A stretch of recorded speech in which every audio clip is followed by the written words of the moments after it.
que vienen desde Matías Romero. Ellos son integrantes de la Unión de Comunidades Indígenas de la zona norte del Istmo y han puesto el cuerpo ante el megaproyecto, defendiendo a compañeras y compañeros de Mogoña Viejo, y han enfrentado el asedio legal por su activismo. Por favor, Juanita y Alberto, pasen para acá y un fuerte aplauso también para ellos.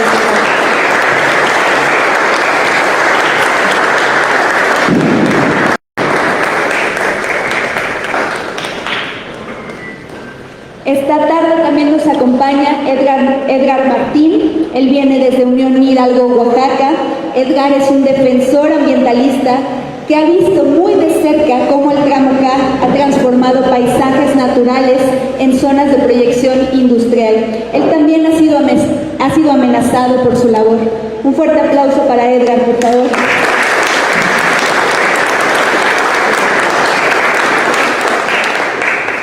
Nos acompaña Gabriela Carreón de la organización Terra Vida. Terra Vida es una asociación que formó parte de la misión civil de observación en 2023 y es una organización que ha hecho un trabajo fundamental porque ha sistematizado los patrones de criminalización que azotan la región desde entonces. Un aplauso para Gabriela, por favor.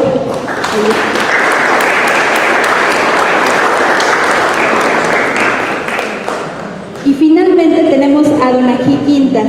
Ella es de Educa, Oaxaca, organización aliada que ha caminado junto a las comunidades fortaleciendo su cohesión y autonomía frente a las promesas de este megaproyecto. Un aplauso para Donají.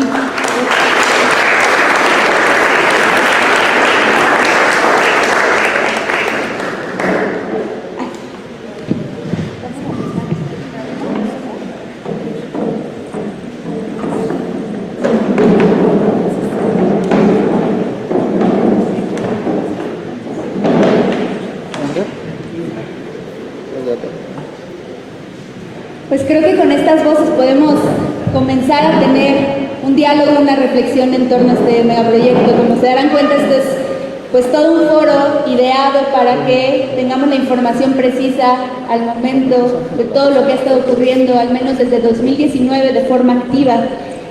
Pero antes de entrar de lleno a lo que tiene que ver directamente con el corredor, a mí me gustaría que nos ayudaran a recordar ¿por qué hay que defender este territorio? ¿Qué hace valioso, qué hace rico el Istmo de Tehuantepec? Que a veces los que no somos de la zona, pues no conocemos o pasamos por alto. Y Juana Inés, me gustaría que nos contaras de un lugar, alguna historia que simbolice la riqueza de tu territorio.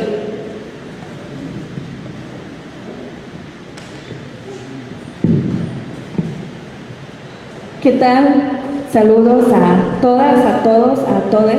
Gracias por la invitación, Ale. Descujuy, Ale, Chamchidon, Yahpoch, Ya, Ayukia, Ayuch. Lo primero que hace bonita nuestra región del Istmo es la diversidad cultural, la riqueza cultural con la que contamos en el Istmo, desde Ayub, Mijes, zapotecos, Vinizá, Icos, otras culturas y sobre todo la ubicación geográfica en la que nos encontramos, ¿no? El punto clave que buscan estas grandes empresas extractivistas, aprovechar esta riqueza ecológica también con la que contamos con un recurso bastante grande de agua en la zona del Istmo. Contamos con ríos, contamos con nuestros mares, ¿no? Que es lo que veíamos en el documental.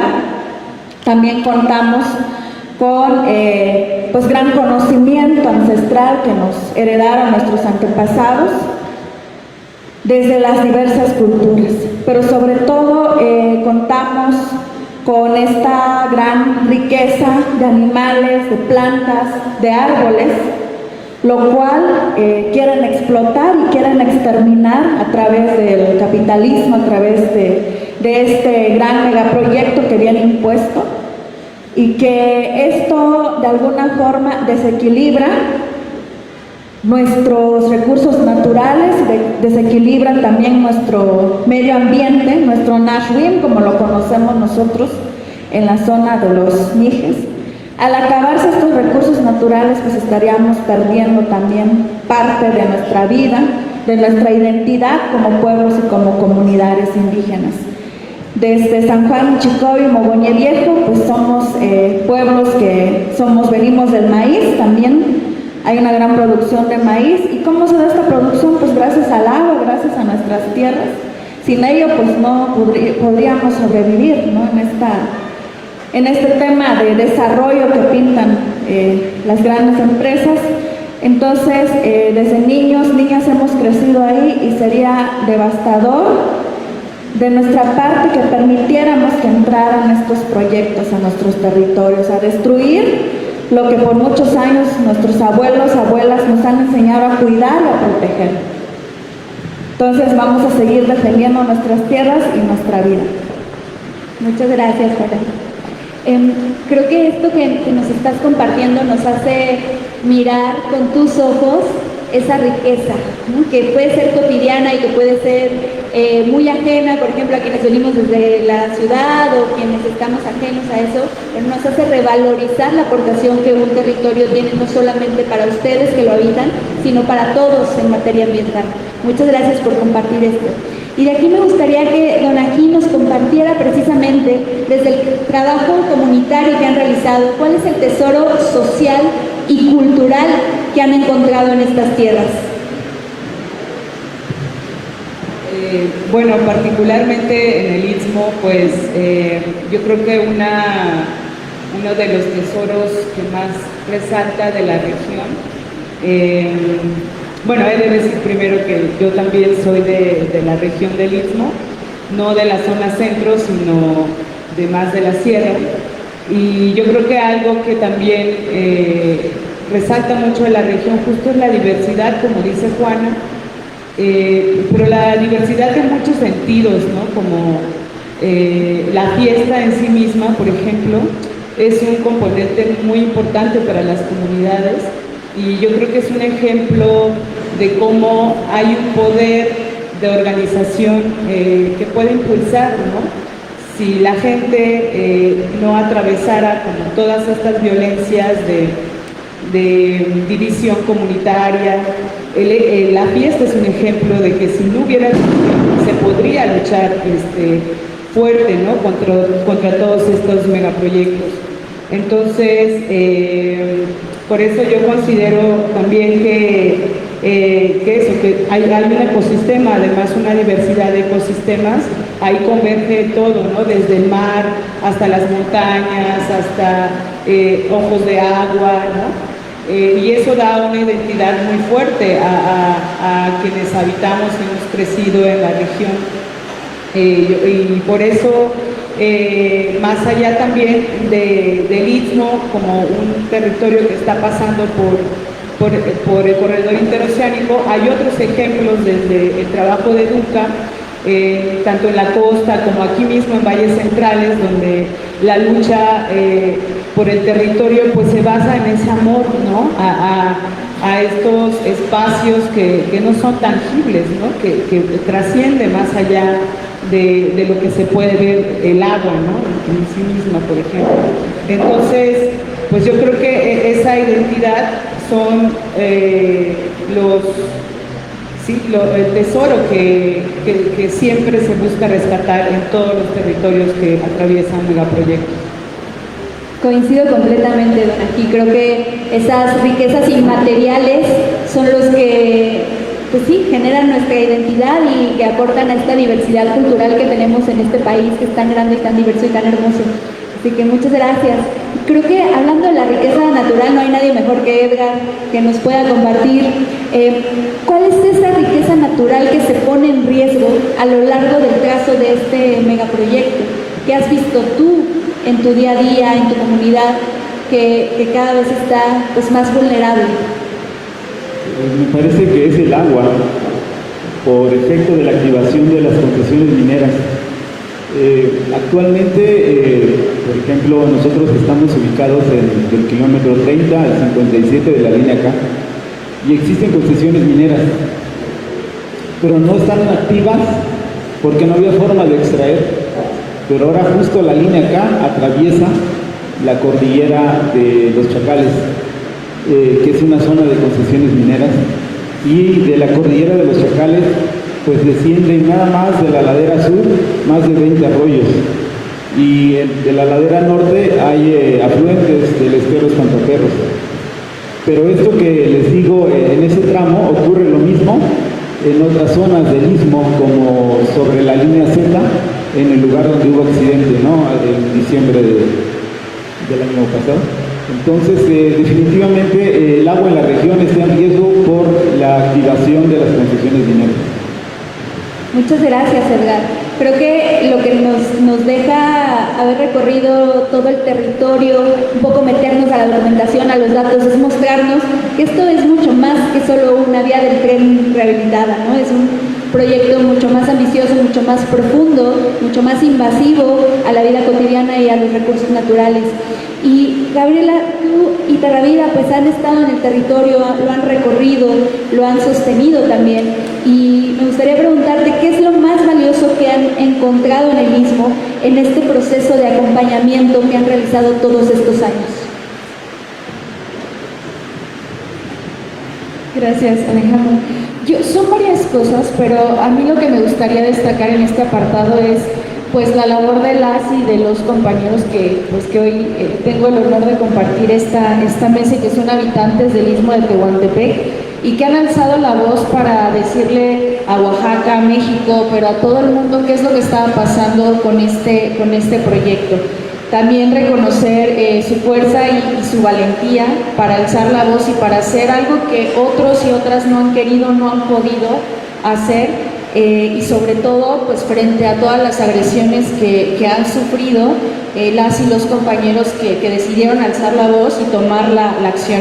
No es fácil, no es sencillo, porque no solo pues seguramente se han enfrentado al poder del Estado, sino también de empresas e incluso seguramente a pues las personas que son sus vecinas, sus vecinos, que son parte de la comunidad, y eso no es nada fácil.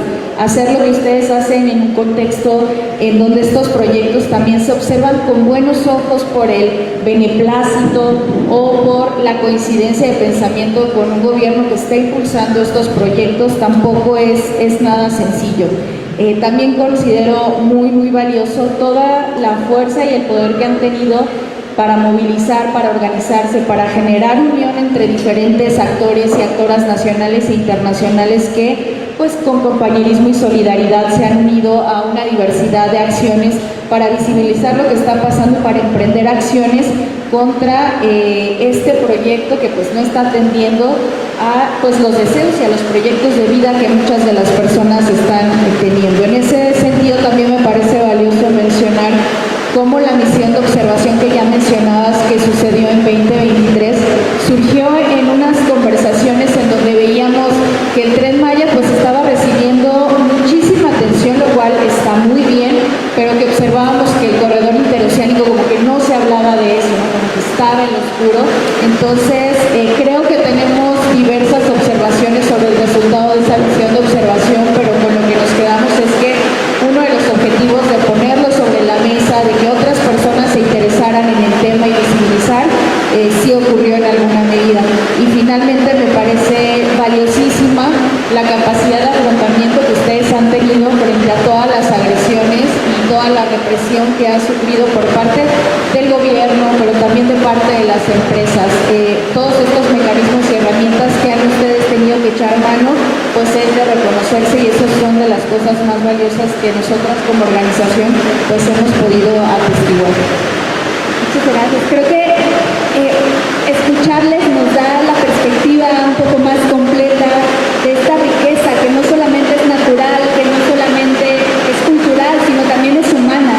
Esta fortaleza que han tenido, como bien lo menciona Gabriela, pues nace precisamente del amor al territorio, de haber crecido ahí y valorar en el día a día pues todas las aportaciones que les da y que reconocen que no solamente es personal, ¿no? Sino que es un bien comunitario y que es un bien nacional también.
ciertas instituciones pues de todo lo que estaba ocurriendo. Y en ese sentido señalar que el proyecto del corredor interoceánico y toda esta lucha ha sido de los proyectos en los últimos 5 años, es el proyecto que ha registrado más agresiones. Tenemos otros conflictos socioambientales en México, sin embargo el corredor interoceánico es el que año con año pues ha mostrado que tiene estos registros de agresiones pues más altos lamentablemente. Ahora, entre todas estas agresiones que son intimidación, hostigamiento, amenaza y despojo que ya veíamos y que bien se plasmaba en este documental, la criminalización fue pues una de las agresiones que más creo que nos ha tocado también por el acompañamiento que desde CISONI nos ha permitido hacer. Y bueno, ahí tan solo por señalar algunas cifras, hasta mayo de 2024 habíamos logrado localizar 12 carpetas de investigación entre el ámbito estatal y federal, en donde comprendían 55 personas defensoras en estas 12 carpetas de investigación. También habríamos registrado 20 detenciones en contra de personas, 6 mujeres y 14 hombres, ¿no? Uno de los ejemplos de criminalización que pues más nos llama la atención, pues claro que es el del compañero David, ¿no? Que tenía, en un momento llegó a tener 5 carpetas de investigación, que tener 5 procesos penales a cuestas, pues es complicadísimo, y los compañeros y las compañeras de CISONI ya nos referirán lo que ellos y ellas han tenido que enfrentar. Pero en el caso de David, por ejemplo, se hablaba también en el documental pues de esta locura, ¿no? De una sentencia de 46 años o una multa de 1.100.000 pesos, ¿no? Entonces también daba cuenta cómo las instituciones estaban totalmente arrojadas para usar pues el sistema o el uso del poder punitivo, es decir, el derecho penal, para pues detener estos alzamientos, alzar la voz. Entonces, la criminalización no solo se queda ahí, nosotras también quisimos mostrar cómo estos pasos previos a la criminalización, o sea, las detenciones que ocurrieron, también tienen sus propios modos, ¿no? Hablando del tema de carga de género, también pudimos documentar cómo estas detenciones tenían fuertes usos de estereotipos en contra de las mujeres. Por ejemplo, en el contexto de las detenciones, decirles, tú no sabes cómo ser mujer, porque en esa concepción de que las mujeres pues deberían estar en su casa haciendo otras cosas y no en una manifestación, pues esto ha sido considerado por tribunales internacionales como claramente violencia machista, que busca reducir pues a las mujeres a una función doméstica y no en el ámbito político, ¿no? Entonces, también pudimos documentar cómo en el ámbito de estas detenciones, pues, el uso de la fuerza, pues, también tuvo muchas implicaciones en las mujeres, por ejemplo, desnudez en algunos casos, etcétera. Entonces, también quisimos evidenciar algo que existe, algo que está allí y que se tenía que mirar. Finalmente, decir que en este punto yo dejaría la pregunta de, no solo en el caso del corredor interoceánico, sino en otros casos en donde se usa la criminalización y las agresiones contra personas defensoras, de quiénes son las personas que están siendo agredidas, quiénes son las personas que están siendo detenidas, llevadas a prisión o sometidas a un proceso injusto penal. ¿Por qué son ellas? ¿Por qué son ellos? Y la respuesta me parece que no solo se reducen a porque están siendo opositoras a un proyecto de este tipo. Yo creo que podemos reflexionar mucho más y tener diálogos a fondo sobre por qué estas personas están siendo sujetas pues de esta fuerza, esta carga tan fuerte del Estado, y podemos hablar de racismo, de clasismo y de otros temas que pues nos llevarían como mucho más tiempo. Muchas gracias, Gabriela. Contarles que como parte de la investigación nosotros solicitamos a las dependencias de justicia a nivel nacional que nos dieran pues todos estos datos de carpetas de investigación por delitos como daños a las vías federales de comunicación y similares, que son delitos graves de acuerdo al Código Penal Federal, y lo que notamos fue un incremento abismal en el uso de estos mecanismos para la criminalización. Comparando un año con otro, 2018 encontrábamos decenas de carpetas de investigación solamente en Oaxaca y Veracruz, que fueron los territorios que analizamos, y para el siguiente año estábamos hablando de cientos. Entonces esto es muy simbólico porque nos refleja que en esos territorios en los que se están llevando a cabo estos megaproyectos, en donde está habiendo labores de resistencia, pues también está habiendo una reacción gubernamental. Y creo que esto nos da pie para hablar, Alberto, ustedes, Emus Isoni, Matías Romero, que han pues no solamente defendido y acompañado a compañeras y compañeros que han visto impactada su vida, pues han visto ustedes mismas impactada su propia vida con estos procesos de criminalización. ¿Qué ha pasado desde entonces? ¿En qué está todo? ¿Y qué impacto ha tenido esto en sus vidas personales? Muy buenas noches, sí, ya son noches yo creo, ¿no? Antes que nada, pues muchas gracias por la invitación.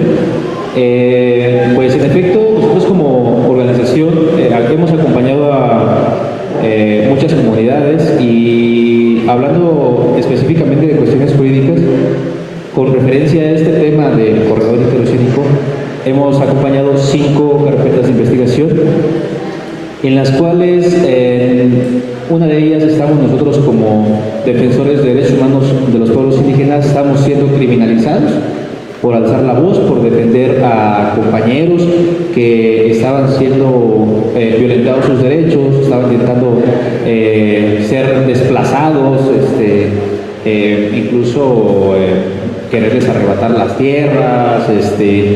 Cuando inicia todo esto, fuimos descubriendo ciertos patrones, en efecto, como lo dices, que el gobierno utiliza la materia penal como una forma de hostigamiento, como una forma de que si alza la voz, te lo pongo como una moneda de cambio, ¿no? Tu libertad, tú decides, ¿quieres tu libertad o sueltas tu propiedad, ¿no? Tú decides, ¿no? Entonces, en el documental que vimos fue un claro ejemplo, y a nosotros también nos pasó. ¿Cómo impacta en nuestras vidas? En efecto, impacta desde una perspectiva emocional, desde una perspectiva profesional, en toda la extensión de la palabra. ¿Por qué? Porque te desgastan. Por ejemplo, en la carpeta que nosotros en lo personal estábamos como 3 personas de Usison y falta uno que anda en otras labores. Nos estaban pidiendo 28 millones de pesos como concepto de reparación del daño. ¿Cuál era el delito que se estaba imputando? Ataques a las vías generales de comunicación. Y es curioso porque dentro de ese proceso fuimos descubriendo muchas cosas que básicamente las carpetas de investigación que están enfocadas con referencia a los megaproyectos ya están por consigna, que te dicen, o sea, ya es una orden de arriba que o los despojas o los encierras, o sea, tal cual, o sea, ¿por qué? Porque nos dimos cuenta que cuando el juez, en una de las audiencias que tuvimos, el juez le pregunta al fiscal, bueno, sí, los estás acusando o les quieres imputar el delito de ataques a las vías generales de comunicación, pero ¿en qué modalidad? Ese es un claro ejemplo. O sea, existen varias modalidades y el fiscal se queda, empieza a revisar, o sea, no sabía ni siquiera en qué modalidad encuadraba la conducta al tipo penal. O sea, tan es así como está, es un claro ejemplo de que presumir que se vive en un Estado de Derecho se escucha bonito de palabras, ¿no? O que en los libros, ¿no? Pero realmente en la realidad no lo existe. Y yo creo que aquí Gaby fue una de las personas que también, en las que estuve compartiendo información con ella y otras personas más, llegamos a esa conclusión, ¿no? De que pues, aquí son proyectos de imposición. ¿Por qué? Porque llegamos a lo mismo, o sea, todo se puede solucionar fácil con eso, con decir, te cambio tu libertad. Tal es así que en algún momento le hablaron a la licenciada Juanita, le hablaron y le dijeron, oye, ya saca las manos de Muñe Viejo. Pero nuestra decisión fue firme y seguimos adelante. Y pues hasta la fecha seguimos ya con dos de los procesos, gracias a Dios, pues, nuestra situación jurídica ya quedó de alguna manera pues sin efecto. La diferencia es que ahora con nuestra labor estamos siendo limitados, ¿no? En las 2 carpetas de investigación pues todavía no se llega a ningún acuerdo, están como detenidas, incluso dos de ellas se mandaron a archivar, pero pues en cualquier momento lo pueden reaperturar. Gracias. Gracias por compartir.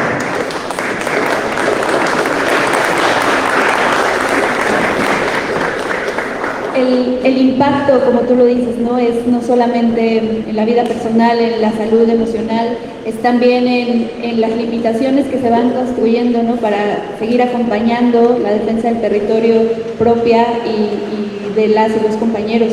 Y Edgar, yo no he visto muchos activistas, pero a pocos que recorran el territorio en bicicleta todas las mañanas y que anden ahí contando las palmas y revisando que todo esté en orden como estaba el día anterior. Y creo que eso también es un reflejo de lo que ya se ha expuesto aquí, del amor que hay por el territorio, del valor que se le ve, así como la labor que hacen Juanita y Alberto, ¿no? Con los compañeros que reconocen esa cultura, ese derecho a estar y a cuidar las cosas como están. Creo que tú lo ejerces bastante bien y has visto esa transformación del paisaje físico, literalmente, en el día a día. ¿Cuáles han sido las pérdidas que has atestiguado todos estos años para el territorio, para tu comunidad, para tu vida también en este proceso? Hablando de impacto ambiental, básicamente son tres: en árboles, en cerros y en humedales. En cuanto a los árboles, se contabilizaron 12,000 árboles nada más en nuestra comunidad, ¿no? Desde la línea acá, tanto en el derecho de vía como en bosques comunales. La SEMAR aceptó que había derribado esa cantidad y abrió una posibilidad de reponerlos. Se ha trabajado en eso hasta el momento. En cuanto a los humedales, el humedal que recibió mayor impacto fue el estero Espantaperros, que aparece allá, porque eliminaron a muchos mangles, interrumpieron la corriente de agua y hasta la fecha existen varios pendientes de parte del gobierno. Pero el impacto mayor en cuanto al ambiente se refiere fue en los cerros, en 3 cerros en concreto, del kilómetro 30 al 57 de la línea K. Se extrajeron materiales pétreos en 3 cerros, propiedad comunal, social, sin autorización vigente de parte de la Semavieso. Obviamente la Semavieso lo sabía y también lo sabía la Corpaeo. Pero lo más grave de esto es que en los 3 bancos hubo presencia del crimen organizado, especialmente en el banco El Estero. En ese banco, durante todo 2024, se dinamitó. Es un cerro sagrado, se dinamitó por parte del crimen organizado directamente y siempre hubo protección por parte del crimen en ese lugar para que no fueran los defensores a clausurarlo, ¿no? Hay una relación entre el impacto ambiental y el social, porque esta obra de la rehabilitación de la línea K fortaleció el crimen organizado, porque fue un proveedor de la SEMAR, ¿no? Entonces, no solamente fue un proveedor, sino que tuvo explosivos, ¿no? O sea, tuvo en una ocasión muy lluviosa, tuve que sustituir a un compañero que estaba a cargo de ese cerro, y para mí fue increíble toparme con una tarima llena de explosivos en un sitio sagrado. Lo que les quiero decir es que perdimos mucho de nuestra seguridad y de la paz de nuestras comunidades porque se fortaleció el crimen organizado a través de la rehabilitación de la línea K. Es justo otra de las cosas que documentamos en este proceso de investigación, cómo al abrir una ruta comercial, ¿no?, con alcance internacional o con expectativas de atraer inversión internacional, de relocalización de empresas, etcétera, pues también hay otras compañías, por decirlo de alguna forma, que se dedican a negocios ilícitos, que también aprovechan estos nuevos proyectos de infraestructura para su propio beneficio, y esto, como bien lo ha comentado Edgar, pues fragmenta también la estructura social, daña la seguridad de las comunidades y deja huellas pues bastante profundas. Y Don Ají, en este sentido, ¿Cómo ha afectado este megaproyecto la paz y la cohesión de las comunidades que ustedes han acompañado? ¿Qué han visto en este impacto? Pues imagínense cómo está la situación de paz ahorita en el Istmo, y yo creo que eso dice mucho de lo que las organizaciones en el Istmo, sobre todo locales, API, Tusisoni, el Defensor, han dicho y habían advertido desde 2023 cuando fuimos a la misión civil de observación. Justamente yo estaba encontrando que uno de los testimonios que justamente Juanita advertía en su momento era que pues justamente el Istmo se iba a convertir como en la segunda frontera, ¿no? Ya no iba a ser Ciudad Juárez, o iba a ser la segunda Ciudad Juárez, porque pues iba a haber un aumento claro de crimen organizado, de violencia, y no estaban lejos, ¿no? Eso está pasando hoy en día en Juchitán, en toda esta región del centro del Istmo, y eso impacta, ¿no? Sobre todo en la vida y en el tejido comunitario, pues de las comunidades. En Educa se realizan monitoreos cada año, y estos monitoreos, tanto de agresiones a personas defensoras como conflictividad territorial, pues demuestran que el Istmo es la zona roja de todo Oaxaca, ¿no? Y toda la línea desde Veracruz hasta, pues sí, hasta Juchitán, que es la costa como de Salina Cruz, más bien, pues toda el mapa de conflictividad social en el monitoreo sí muestra todo lleno, ¿no? Y es la ruta del tren interoceánico. Entonces, ese patrón se repite en todas las demás comunidades donde enfrentan esos proyectos, y la fragmentación, como decía hace rato, del tejido social también es una forma, una estrategia para imponer estos megaproyectos, ¿no? Que hace que así como llega, atraviesa las comunidades, pero atraviesa también la cohesión social, ¿no? Funciona mejor para los megaproyectos llegar a una comunidad que ya está fragmentada, porque tienen menos herramientas para decidir si quieren o no el megaproyecto, y empiezan a haber divisiones políticas internas, y entonces la autonomía de los pueblos, o esta decisión que podría ser un frente de resistencia, pues se quiebra, ¿no? Y es más fácil para la gente, para los megaproyectos, entrar a través del miedo, a través de la violencia, a través pues de toda esta destrucción de nuestras comunidades, ¿no? Entonces, ahorita lo vemos, lo vivimos allá. La gente, pues lo que busca y lo que se intenta es pues lo más que se pueda hablar de la paz, ¿no? En medio de todo este proceso. Y pues hay muchos colectivos y locales que están haciendo pues los esfuerzos necesarios para cambiar esta narrativa y volcar la atención en que pues nos están lastimando, ¿no? En muchos sentidos, no solo en la biodiversidad, sino también en la vida misma de los pueblos. Recuerdo, escuchándote, haber recorrido varias comunidades en las que nos decían, es que nosotros nos llevábamos bien entre nosotros, ¿no? Compartíamos, teníamos las discusiones del día a día, de lo que tenía que pasar, tomábamos decisiones conjuntamente, y de repente, cuando llegó el megaproyecto, pues nos empezamos a dividir, porque había quienes se preguntaban, pero sí nos va a beneficiar, no nos va a beneficiar, y eso provocó una fragmentación interna que terminó por dividir comunidades enteras, que ellos nos decían, como a veces son hasta nuestros familiares y no nos hablamos, ¿no? Porque en estos momentos pensamos completamente diferente y estamos defendiendo ideas, conceptos de progreso, de beneficio, de bienestar muy diferentes.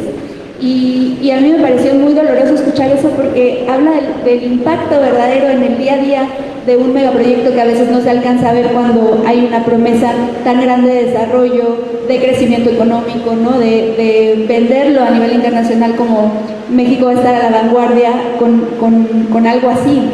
Y eso nos llevó a preguntarnos en el equipo periodístico que colaboramos, pues ¿cuál es el verdadero progreso?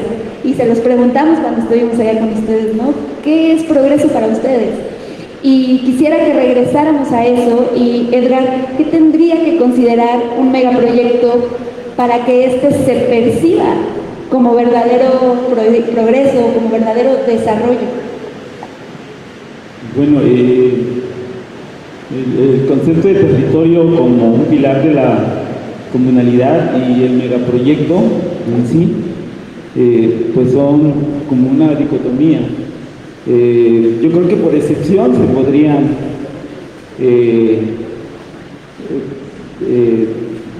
como coexistir, ¿no? Como llevar con éxito.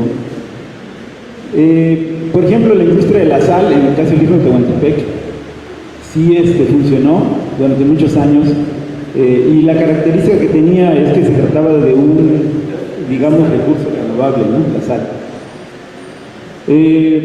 Ya más recientemente, en cuanto a la industria eólica, en mi comunidad hay una central eólica que cuando se construye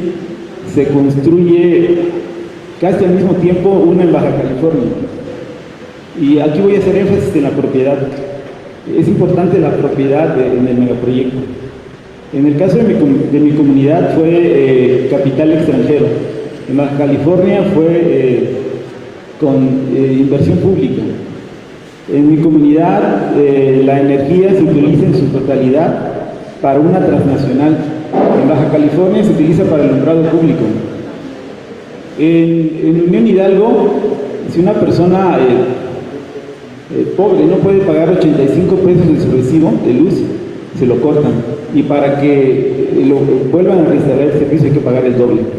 En Baja California, desde un principio se implementó un programa de apoyo a las familias en condiciones de vulnerabilidad. Por eso creemos que es importante la propiedad. Y cuando hablamos de la propiedad del megaproyecto, también es importante hablar de la propiedad del territorio. En Oaxaca, la mayor parte del territorio es propiedad social, ¿no? Sin embargo, los megaproyectos siempre intentan generar contratos privados, o sea, contratos con personas, con particulares. Entonces, no reconocen la propiedad social de la tierra, y mucho menos a la asamblea indígena como depositaria de la autonomía, libre determinación y el cuidado del territorio, ¿no? Entonces creo que sería importante también respetar la propiedad social y a la asamblea.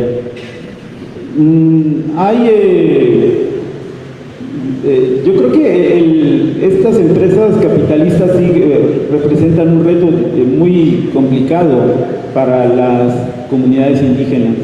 Tal vez alguna cooperativa, aparte del gobierno, pudiera como que embonar más, ¿no? Que existir más con la comunalidad en nuestro territorio. Y creo que algo que podríamos ensayar y que no hemos hecho es como la cogobernanza. Nosotros como comunidad indígena deberíamos tener la capacidad no solamente de copropiedad, que sí se ha hablado, de ser copropietarios y no arrendadores de tierra, copropietarios de los proyectos, pero la cogobernanza habría la posibilidad de legitimidad, de gobernabilidad y de transparencia. O sea, que la asamblea tuviera la posibilidad de tener en el lugar donde se toman las decisiones, en los comités, en los consejos de administración, a un representante. Creo que eso podríamos ejercer nuestro derecho, por ejemplo, del acuerdo de Escazú, ¿no? El de información, de toma de decisiones, de justicia ambiental y todo eso. Gracias, Edgar. Sí, una participación de principio a fin, ¿no? Y en este sentido, pues, desde la autonomía comunitaria de UNAGIC, ¿cuáles son las bases de un progreso, un desarrollo? ¿Qué nos puedes decir? Sí, es muy compleja esa pregunta y coincido con Edgar, pues que sí chocan, ¿no? O sea, el concepto de desarrollo con el concepto de autonomía comunitaria sí están muy separadas. y pues como creo que no hay, creo que un proyecto de desarrollo que no considere la voz de los pueblos nunca va a ser un progreso para esas comunidades, ¿no? Y se ha visto en todos los procesos que Educa ha acompañado en comunidades, también por ejemplo en la costa con la lucha contra una hidroeléctrica, y ahí fue una resistencia muy fuerte y también violenta, pero la comunidad logró organizarse y cancelar un proyecto que estaba encaminado también a lo que nos suelta el gobierno, ¿no? Que es esta idea de la energía sustentable o verde, y con esa idea querían llegar en este caso a Paso de la Reina, ¿no? A poner esta hidroeléctrica, y la comunidad logró detenerlo, ¿no? Entonces yo creo que desde la experiencia que se ha visto en Educa con los otros procesos, también aquí en Valles Centrales con el tema de las minerías, es que no existe tal cual una base, no hay como un instructivo que diga tienes que seguir estos pasos, ¿no? Porque pues sí, o sea, la gente es quien decide qué le está afectando, qué es lo que quiere primero, ¿no? Como no puede llegar un gobierno con gente externa y mandar a técnicos para que hagan un trabajo que la gente conoce muy bien su territorio, ¿no? Sabe qué es lo que le afecta, sabe cuál es su necesidad, y si no están siendo consideradas y las consultas son amañadas, pues no va a tener futuro para las comunidades y se va a convertir en lo que ya se está convirtiendo ahorita el corredor en el Istmo, ¿no? Muertes, descarrilamiento de trenes, contaminación por la refinería, por ejemplo, de Salina Cruz, que es una de las refinerías también que más contaminan el territorio, ¿no? Ya lo veíamos en el documental que hablaban de estas zonas de exterminio, y por supuesto queda claro que esta idea de desarrollo capitalista pues lo único que pretende es asesinar a la gente, y está encaminada en una idea racista, ¿no? De a quién le vamos a poner este basurero, a los indígenas que están en el sur, a quién le vamos a poner esta planta de coque, ¿no? No, pues a los indígenas de Veracruz. Entonces, esta idea de desarrollo no puede seguir sostenida desde el racismo estructural, porque pues vamos a morir, ¿no? Los pueblos y las comunidades que estamos a la periferia y al margen de esta idea de las autoridades y de los gobiernos que pretenden pues hacernos creer que eso es desarrollo, ¿no? Que va a haber trabajo. Es un ejemplo muy claro los parques eólicos en el Istmo. Ahorita nos toca ver todo el tiempo en Educa, tenemos un boletín de noticias que se llama La Minuta, y constantemente hay denuncias de las comunidades, y es muy contradictorio porque en un territorio como el Istmo, donde está plagado de parques eólicos y se espera que lleguen aún más parques eólicos, todas nuestras comunidades tienen apagones constantemente, la luz se va y no llega por semanas, cuando se supone que ahí es el centro de la energía eólica, ¿no? Y eso es un claro ejemplo de cómo estos intereses no van para el pueblo, sino pues se van para los otros países y para la gente que sí lo puede pagar. Totalmente, don Agir. Justo cuando revisábamos las minutas de las consultas indígenas que se hicieron en 2019, nos encontrábamos con preguntas como: ¿quieren progreso?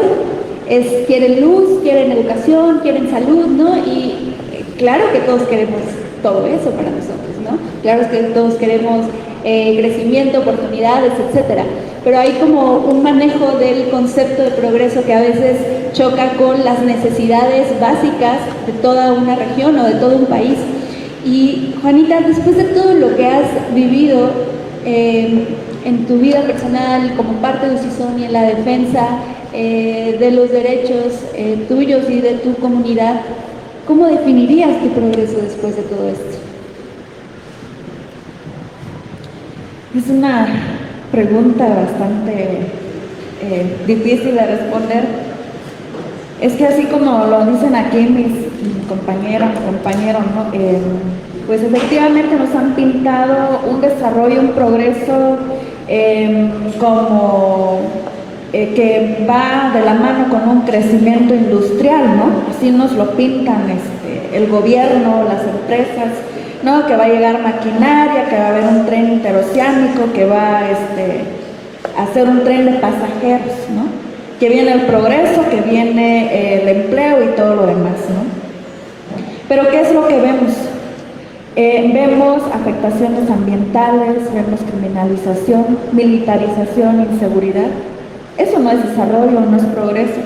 Desarrollo y progreso debería de ser priorizar el buen vivir de nuestros pueblos y de nuestras comunidades. ¿Y qué significa eso?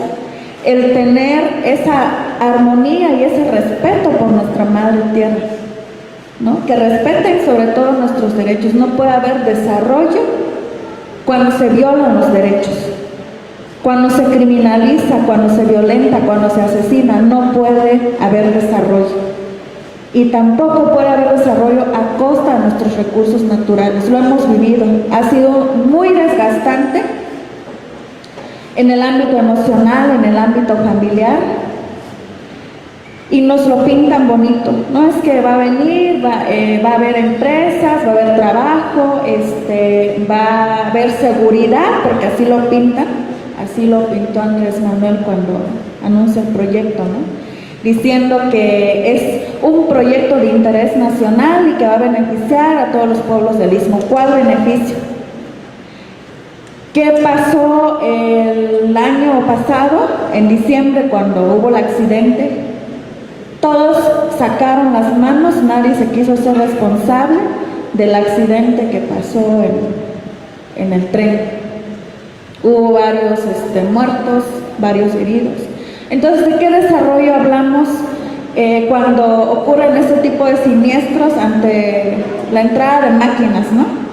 ¿Quién se hace responsable? Nadie se quiere hacer responsable, ¿no? También hablamos, según del empleo, cuando en Matías Romero, por ejemplo, hubo varios trabajadores despedidos de empresas que trabajan para el ferrocarril del Istmo en Tehuantepec, y no les pagaron su salario, tuvieron que hacer huelga para que les pagaran su salario. Entonces, ¿de qué trabajo, de qué desarrollo estamos hablando?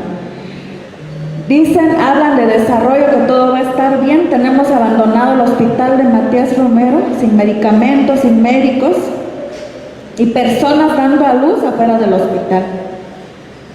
Y también vemos cómo está la situación de algunas colonias en Matías Romero, en Petapa, por ejemplo Rincón Viejo, donde están amenazadas cientos de familias que van a ser desalojadas porque ellos dicen, es que tenemos un derecho de vía y aquí se sale porque se tienen que salir, ¿no? Entonces, no podemos hablar de desarrollo cuando no hay una armonía hacia nuestros pueblos, cuando no hay un respeto hacia nuestros recursos naturales. Y esto debería de haber un equilibrio. No queremos una segunda frontera que venga a industrializarse, porque el verdadero desarrollo es esto, nuestras riquezas naturales, culturales, que existe ese respeto. No, ahí la dejo porque voy a hablar de más.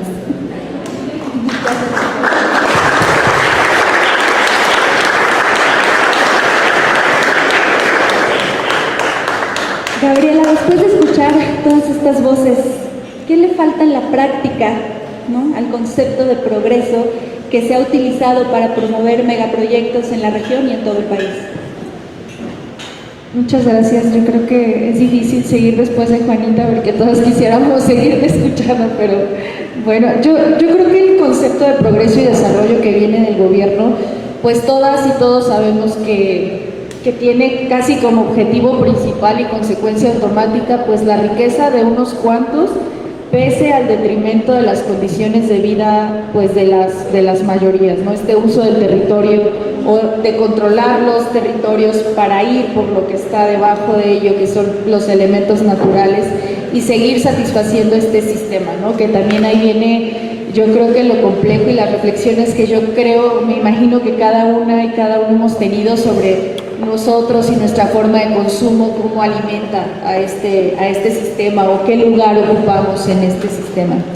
Yo creo que esta concepción de progreso está agotada si la perspectiva es el cuidado y la protección de la naturaleza. O sea, vemos que la naturaleza está dando de sí, que los ríos están contaminados y que cada vez pues nos afecta más.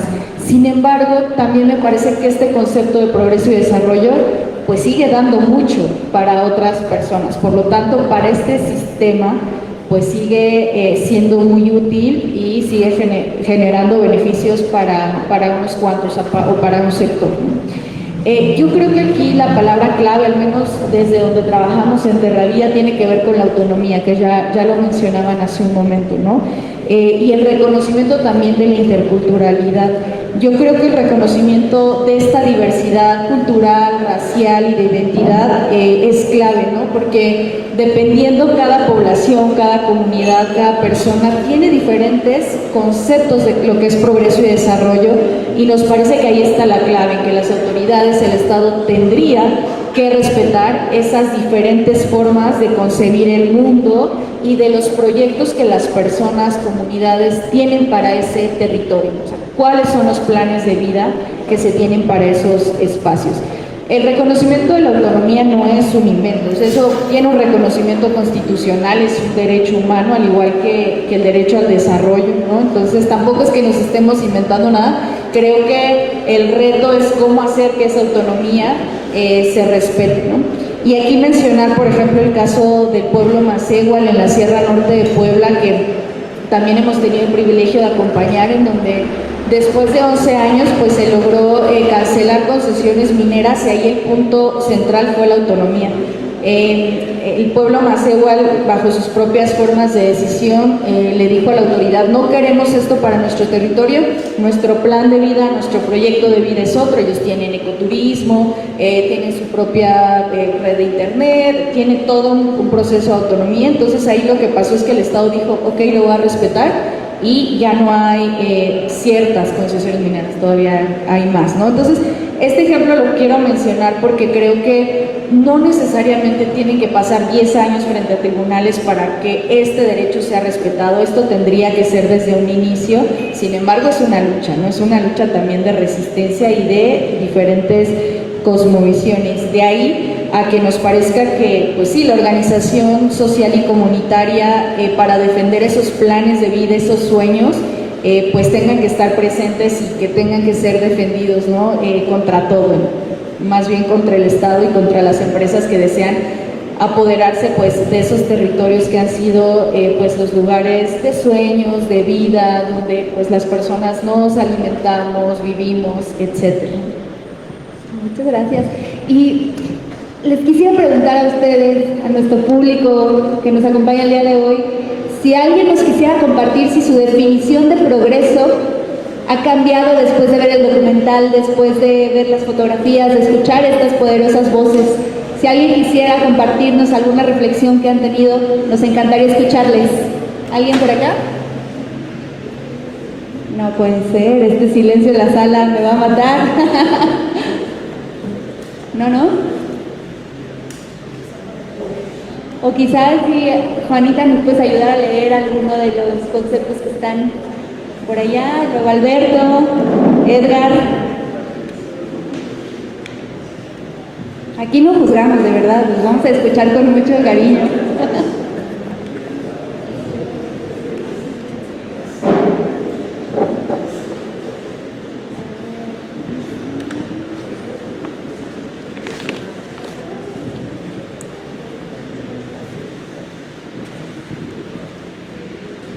Aquí nos mencionan un concepto: avanzar en armonía con el contexto y todo lo que hay a nuestro alrededor. Muy bien. Y está por aquí el autor, la autora. Perfecto. ¿Te gustaría agregar algo de lo que...? Justo ahorita conversando, mi nombre es Deili Godínez, vengo de parte de Veredas Psicosociales, una organización que da acompañamiento psicosocial a personas defensoras de tierra y territorio y derechos humanos. Y ahorita, escuchando, yo tenía más bien una pregunta. Hemos escuchado el impacto ambiental, el impacto social, pero ¿han tenido acompañamiento psicosocial? Es decir, desde la parte emocional, ustedes como activistas, como defensores, ¿cuál ha sido ese impacto que han tenido? Y si han sido acompañados también en este proceso o en todo este proceso que han llevado.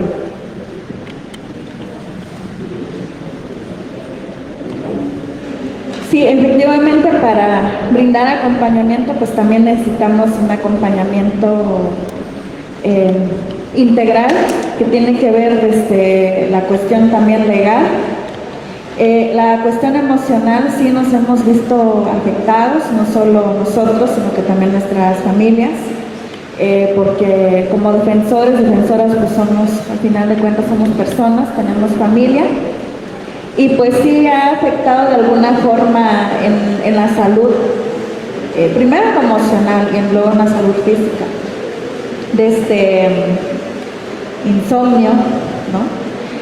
Desde mi persona es lo que yo he enfrentado, pero sí hemos recibido acompañamiento de compañeras que pues también trabajan en tema de terapias, en psicología, porque no es fácil. No es fácil cuando te dicen, estás denunciado o denunciada penalmente y tienes que pagar 28 millones de pesos y no te vas a la cárcel, ¿no? Y cuando tu familia se entera, oye, que te denunciaron, yo no sabía. Y más cuando tu familiar también padece alguna enfermedad, ¿no? Es como un poco difícil en ese sentido y pues es que afectan una parte personal, tanto en la salud física, emocional, y también en este tema de la cuestión pues económica, ¿no? Sobre todo eso.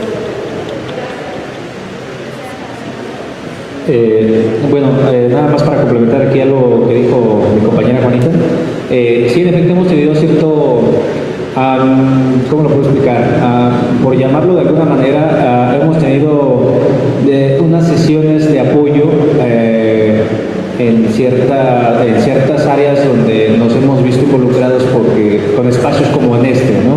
Que nos han ayudado en una cierta reflexión más sobre el tema del autocuidado, ¿no?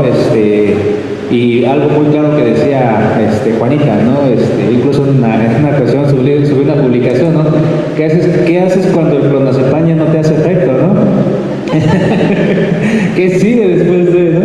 Entonces, sí, en efecto, pero lo que sí no hemos ido respondiendo a su pregunta, como un acompañamiento constante para ayudarnos a superar ciertos, porque de alguna manera se te quedan traumas porque algo que omití de alguna manera por cuestiones de seguridad, pero ya llegas a un punto en el que dices, ya, total. A raíz de todo eso, nosotros dejamos de ser criminalizados, sí, pero no hemos dejado de seguir siendo perseguidos hasta la fecha. Entonces son cuestiones que de alguna manera te desgastan. Y sí, tanto la cuestión emocional, aunque uno tienes la fortaleza mental y dices, no, vamos a seguirle para adelante, aunque trates de hacer cuestiones de autocuidado, hemos detectado que sí hace falta como ese acompañamiento constante, consecutivo, porque como dicen por ahí los psicólogos, los psicoanalistas, ¿no? Yo como psicólogo necesito tomar terapia con otro psicólogo o con otro colega, ¿para qué? Para que me pueda ayudar a canalizar toda esta información que yo estoy recibiendo y que estoy haciendo, dando apoyo a otras personas. ¿Quién me ayuda a mí, no? O sea, es un claro ejemplo. Entonces, respondiendo a su pregunta, es eso, no hemos tenido como digamos un apoyo constante que nos ayude a esa cuestión psicoemocional, ¿no? Gracias.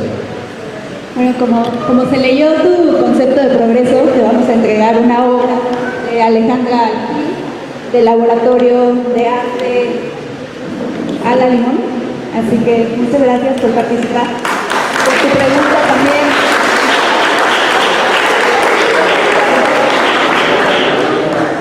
¿Podrías tomar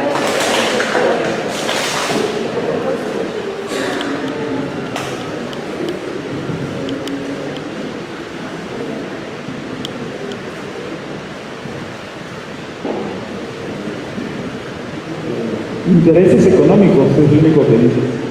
No sé, ¿quién fue el autor o autora? Ah, muy bien. Nos tienes que ampliar esa respuesta, por favor. Pues a mí la palabra progreso va muy ligado a no un bienestar comunitario. Para mí, desde su origen, está vinculado a, como se dijo aquí, intereses económicos que están detrás de un gran proyecto, y creo que México ha sido parte de esta historia. Por ahí había una frase que decía orden y progreso, ¿no?, que dijo algún gobernante, y creo que, no sé si el punto de partida es el progreso, también nos perdemos de muchos otros vivencias comunitarias, porque yo creo que las mismas comunidades no usan la palabra progreso, no usan la palabra progreso, y creo que a veces partir del progreso que plantean los gobiernos, que plantean los intereses económicos, pues nos alejan de la realidad comunitaria.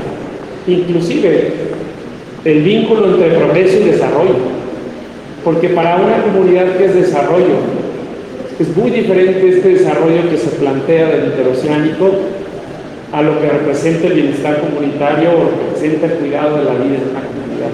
Entonces yo por eso, cuando oigo progreso, es un interés económico que no tiene nada que ver muchas veces con lo que representa la vida comunitaria. Muchas gracias. Te entregamos también una obra de Alejandro. Sí, claro.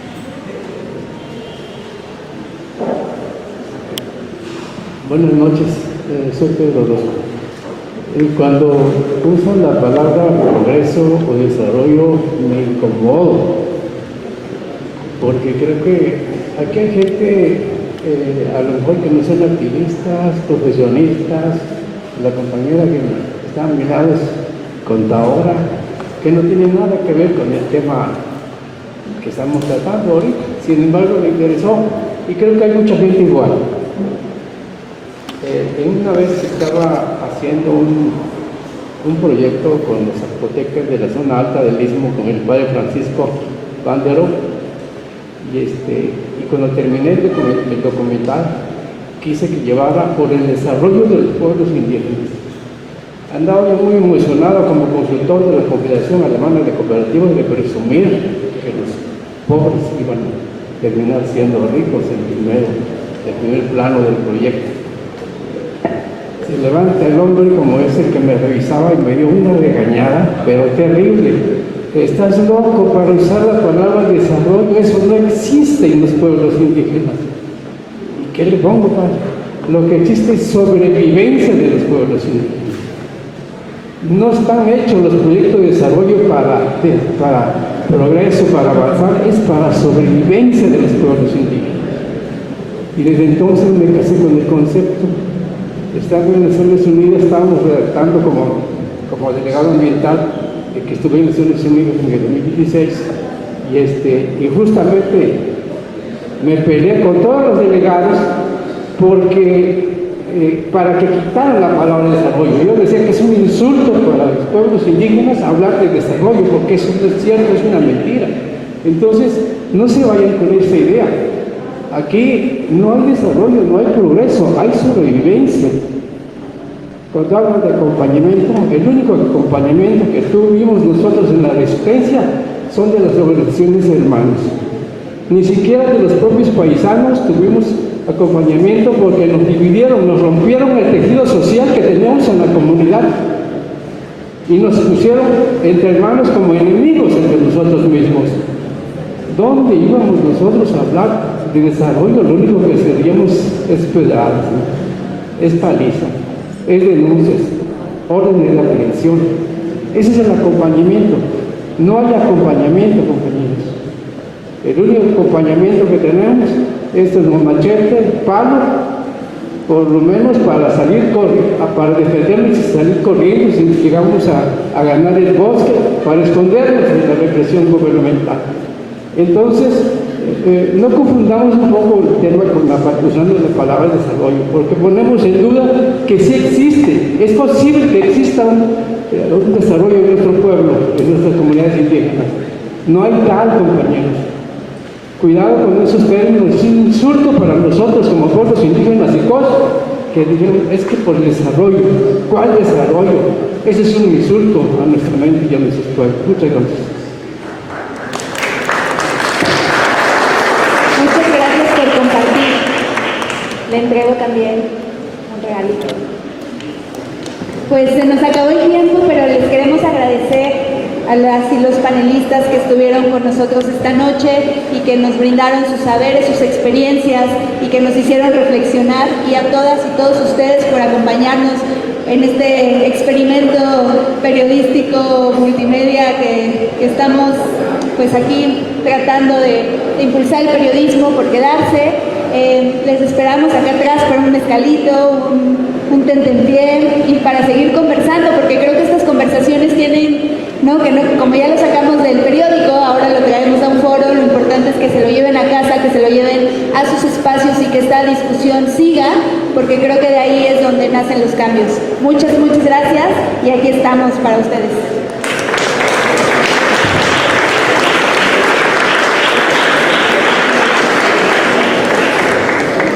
Por favor, vasos de vidrio de este lado de la biblioteca no nos permiten, entonces sería del pasillo.